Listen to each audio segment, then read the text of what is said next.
Kader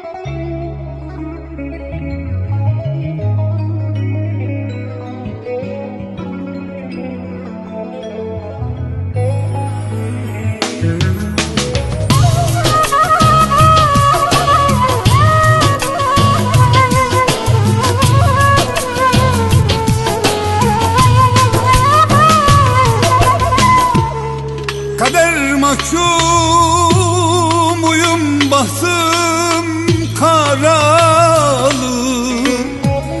Bir gönlüm var yalnız sana sevdalı.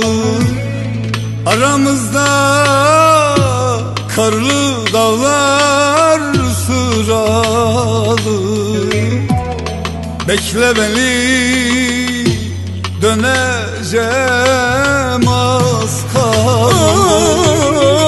Az kaldı gülüm, az kaldı canım, az kaldı, bekle az kaldı.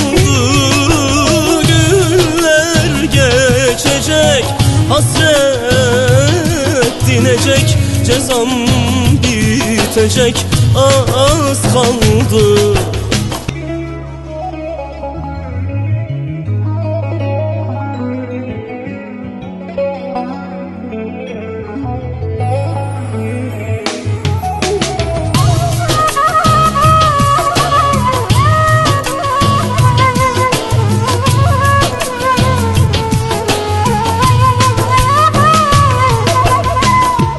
Kaç yıl oldu senden uzaklardayım. Gündüzü olmayan karanlıktayım. Mektubunu kesme senden tek ricam. Bir af çıkar, bir bakmışım orada. Az kaldı gülüm, az kaldı canım, az kaldı, bekle az kaldı. Günler geçecek, hasret dinecek, cezam bitecek, az kaldı. Az kaldı gülüm, az kaldı canım, az kaldı, bekle az kaldı.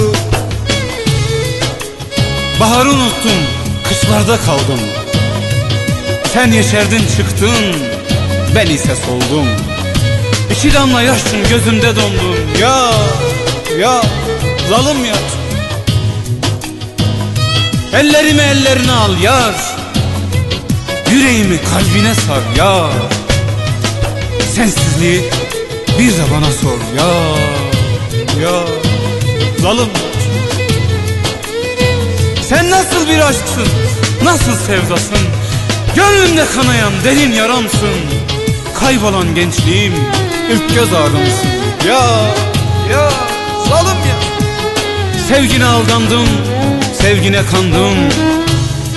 Gözüme baktın, o ilk gün yandım. Senden ayrılınca ortada kaldım. Ya zalim ya. Ellerimi ellerine al yar, yüreğimi kalbine sar yar. Sensizliği bir de bana sor ya zalim yar.